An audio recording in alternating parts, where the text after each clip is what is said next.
Hello and welcome to ZED Talks. I'm just checking my tiny microphone is working. I'm very sweaty, Dallas.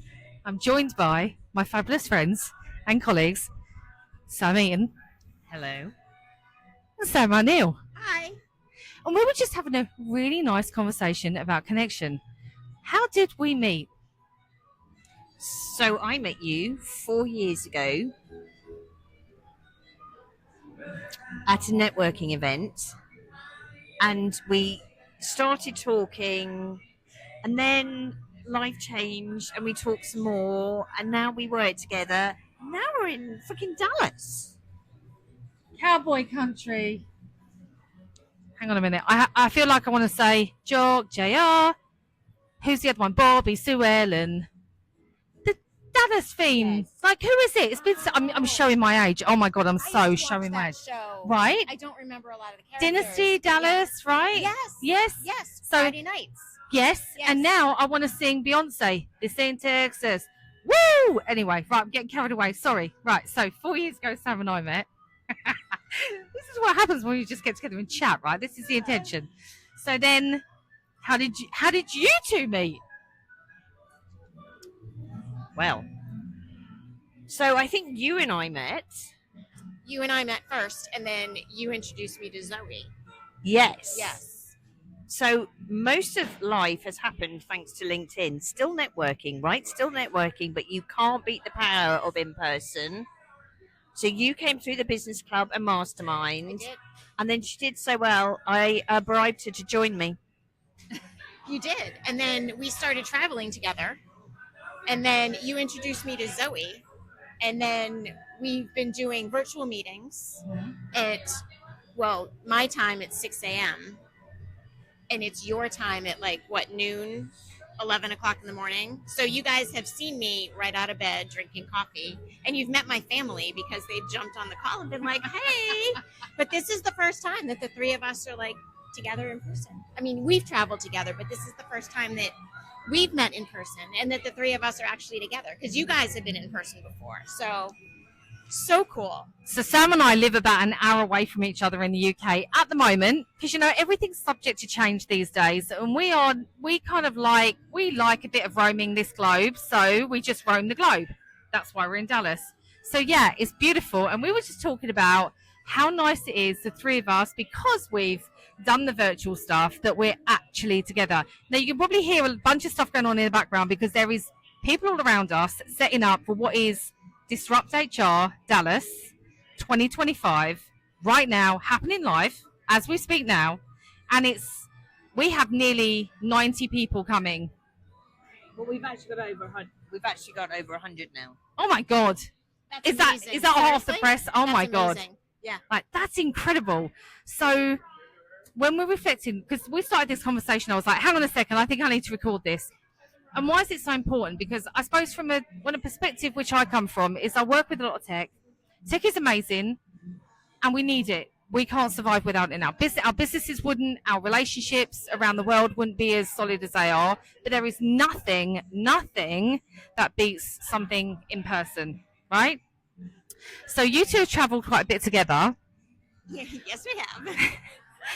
And what have you learned about Sam Eaton that you might want to share with other people while you've been on the road? And I'm going to ask back the other side.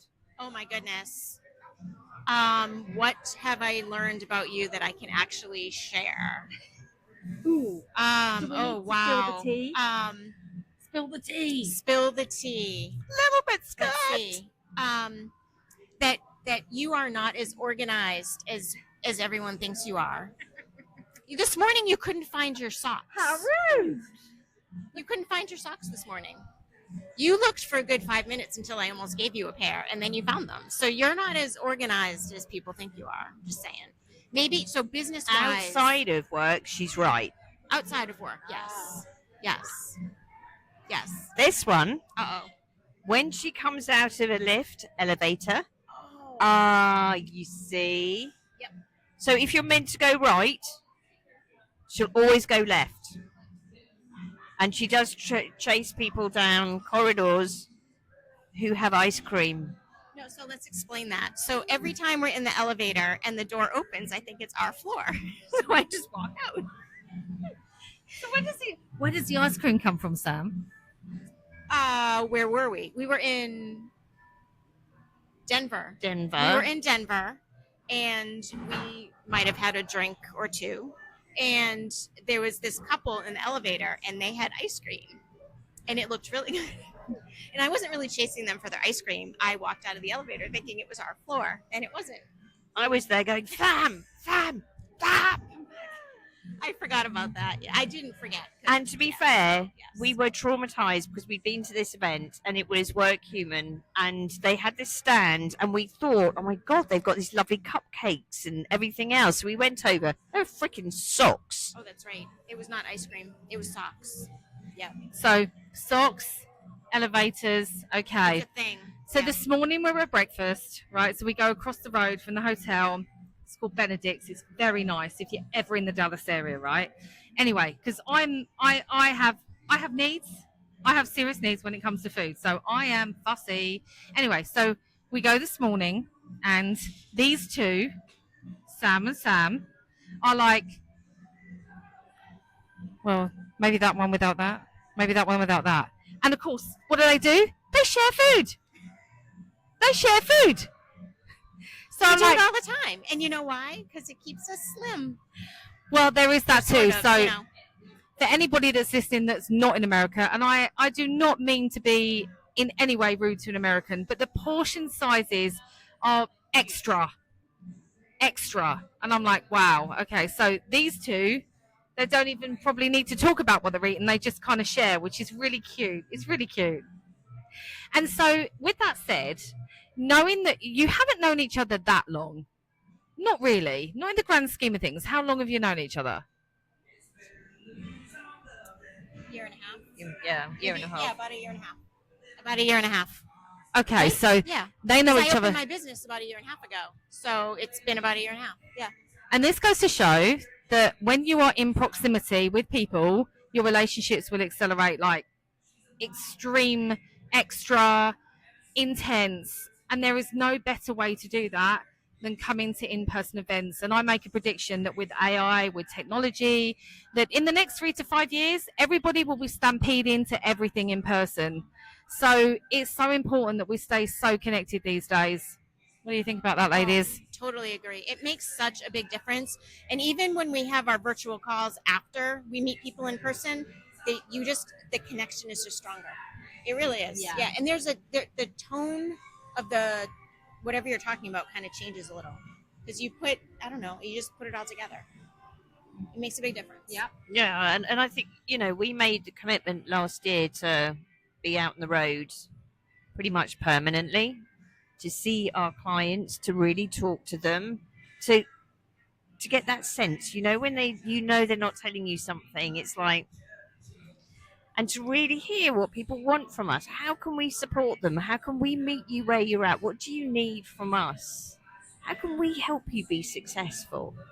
And just sit in that silence and mean it. And some incredible people. Monica here today is just blossomed into she is a fabulous human being, but she's turned what was her dream into a fabulous business. She's organised this massive event. She's working with hundreds of HR consultants to help them now build their business. And that's all come through connection, right? And if, knowing each other, spending time, and I'm fit to bursting today. Really am. Okay, well, we might see Sam Eaton burst later. I'm not sure what to expect. But anyway, it's brilliant and I love it. And I'm very privileged to be here. So I don't take it lightly that, lots of people can find many reasons and excuses not to go somewhere, not to do something. But now more than ever, we need to make the effort to kind of be together. So now, Sam, what does the next 12 months give us a hint of what we might expect in the next 12 months in terms of events? Can you tell us anything? So we've spent this year doing quite a bit with pitch clubs. Sam and I have been on the road. We're going to make them bigger and better and more impactful, more fun. We're going to bring more of our team, more of our faculty on the road with us. We want to see as many of you as possible at these events. We want to talk to you. We don't want to talk at you. So watch out. We're coming to over 20 cities across the states next year. Can you tell it? Sorry, I forget the microphone thing. Can you give us a hint of any hotspots you might be going to? Atlanta, Boston, New York, Dallas, Chicago, Charlotte, we talked about Florida. and South Carolina. San Diego and San Francisco. So those are just some of the ones that we're intending to come to. Mm-hmm. And they're very interactive. Like, you just don't sit there and listen. They're really interactive. And people leave with an amazing pitch. And the cool thing is they have a pitch when they come in, and they have a very different pitch when they leave. It's really cool. It's amazing to watch them in the light. You can see the light bulb go off. Yeah. And then we bring our clubbers along. So our club members come. Those who haven't met us yet come. Our whole thing is we just want people to succeed on their terms. You know, I'm fed up with these coaches saying you have to, you must, you should, and leading through fear. I had a family that brought me up to lead through judgment and fear. I don't want that for people. Well, I think that having said that proximity is power, people need to come together. I think that there's one thing that will do us all a big favour in the future is that we need to learn to network really well. We need to explain what we do. There's so much noise about what people do, how they do it. We get saturated and bombarded with information every single day. So we need to be succinct really quickly. What do we do? How do we help people? What do we do to solve their problems? And that is exactly what Pitch Club is designed to do. So if you work in HR, and maybe we haven't done a brilliant job of explaining what we do, and we're going to do another episode when we're not the truck yard about what we specifically do in our businesses and what we deliver and serve, what problems we solve and who do we solve them for. But essentially that's what we do. And we bring people together that we can help them, and everybody needs help in some way. So we're the dream team. Trio here. It's awesome, isn't it? It is awesome. Right, so what else might our viewers or listeners want to know about our little event today? Now it's happening today, it's live, but what can they expect in a future event should they want to come to a disrupt or a pitch club, apart from the things that you said? I think for me it's about that energy. You know, one of the things that I'm talking about at Talk in DC next week is I learned that I wanted to be curious and ask questions. I learned that I needed to ask. You know, I don't know that. What does that mean? And then the tumbleweed kind of went down the room, right? And I'm talking executive rooms. And afterwards, everyone said, thank God you asked that question, because I didn't know either. And I want to really help people do that. I want people to say, I don't know how to do that. I get the what, but I don't know how. So a lot of that, a lot of energy, a lot of, knowledge share, a lot of it's an overused word, but that empowerment. We want you to succeed on your terms, and I can't say that enough.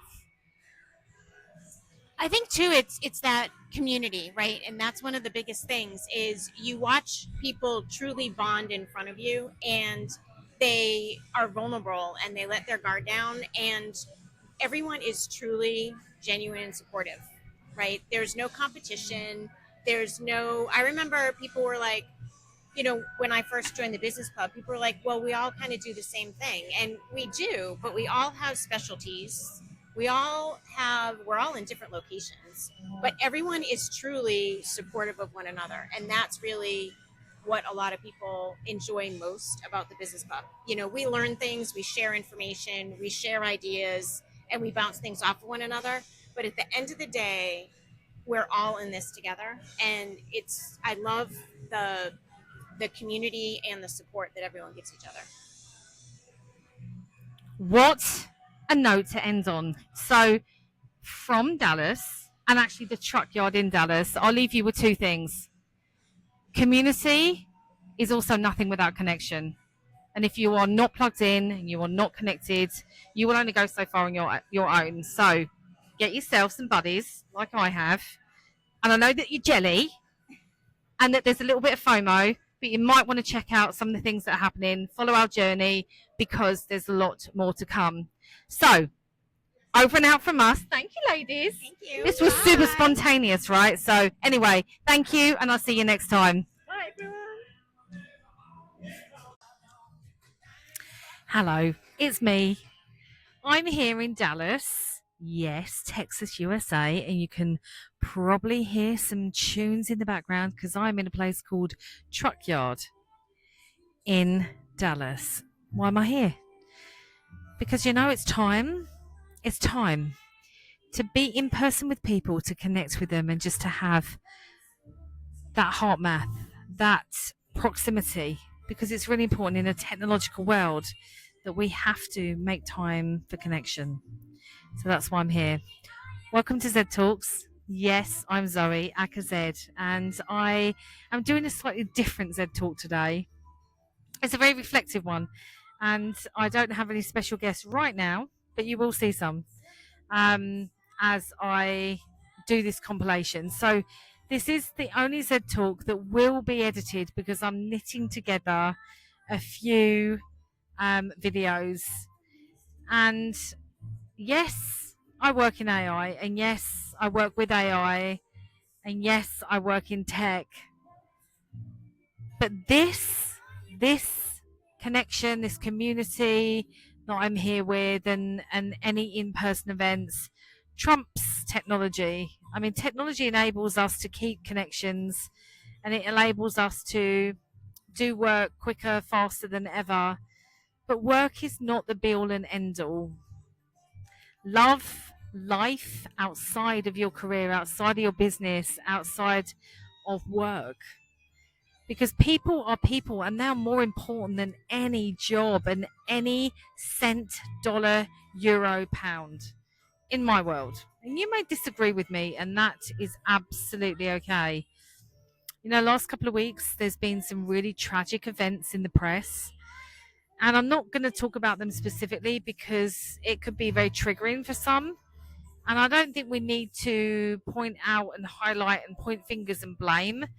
But it's okay to have a different point of view and a different perspective, because that is diversity, inclusion, equity, when all and everyone can have a voice. And even though you don't maybe like it, what they're saying, whoever they are, it's really important that we recognize that we can bring our thoughts and our experiences and our, whatever you might call it, you might even call it judgment, and to hold that space for that, and to not be able to react or respond in a way which is derogatory. It's really hard. Anyway, I'm not sitting here in judgment. I'm just like observing and thinking there's been some pretty horrendous things happening in the press of late and to people's lives. So as I'm in Dallas, I'm at a place called, the event is called HR Disrupt. And it's run by a good colleague and friend of mine called Sam Eaton of Mindability Consulting. And I am staggered by the hospitality of people. So quick story, I'm at this beautiful place yesterday morning having breakfast, and I'm by myself. It's not in the hotel I'm staying, it's just across the street. And so I go over and I'm having breakfast. The servers are delightful and communicative, really attentive. And I go to pay my bill and they say, "Your bill's taken care of, ma'am." And I'm like, "Really? Who?" And she said, "The gentleman over there." And I turned around and this guy smiled at me. And I went over and I said, "Thank you so much." And he said, "I overheard you talking. You're not from here, of course." I said, "No, I'm not." And he said, "You were just interacting with the people, and it's just delightful to watch. And I just wanted to welcome you to Texas, Dallas specifically." And I was like, "How lovely is that?" And his name's Kurt, and he's a grandpa, got 8 kids, 16 grandkids. I learned all about him. I had the wonderful 40 minutes of learning about somebody else, what they do, what they're about, how their family unit is. It was really nice. And I really, really believe in that moment, I didn't want to pull out my phone, my laptop. I was captivated by where he's from, his experiences. And in fact, as I move about the place, I often observe people with their phones in their hand, um, and very busy, with technology. I'm not saying that's wrong, by the way. I'm just saying that that's where we're at. And no matter where you are in the world, technology plays a huge role. And to what degree differs. But it really made me think about how lovely people are. It's been nothing but generosity here, nothing but really welcoming. And it's just made me, after not traveling for 2 years, and that was a conscious decision, it's just been really, really, really refreshing and so thought provoking. It's changed my energy. I feel really healthy, although I've eaten too much. But anyway, so I'm very blessed. I feel extremely lucky, and I feel very, very, very grateful and appreciative of where I am right now and having this experience, meeting new people, and people generally interested, in each other, being very curious, asking questions. And so as we're about to go into HR Disrupt Dallas 2025 with, many speaker lineup, all really talented people, the topics are brilliant. I'm so ready to learn from different people, different walks of life. And it's really exciting. So that's kind of why I'm in Dallas. And also the Pitch Club is an event that Sam Eaton runs, Mindability. So even though we're not doing Pitch Club this time, there is a business day. So we call them clubbers in Mindability. So the clubbers come together and spend some time together, and that's on Friday. And I'm delivering a session around how to kind of integrate AI in business, a short session around that. And this experience right now is making me almost like reflect on what am I going to share with them that's going to help this person, these people, integrate technology in their lives that feels human, right, is right for them, what they do, their clients. So I'm excited about that too. Yeah. Anyway, so this is a little snippet that we stitched together in a bigger ZED talk, and I can't wait to speak to more people, have more connection, and get to learn about them. Thanks for joining me. Thanks for listening. I'm going to see you very soon. Bye for now.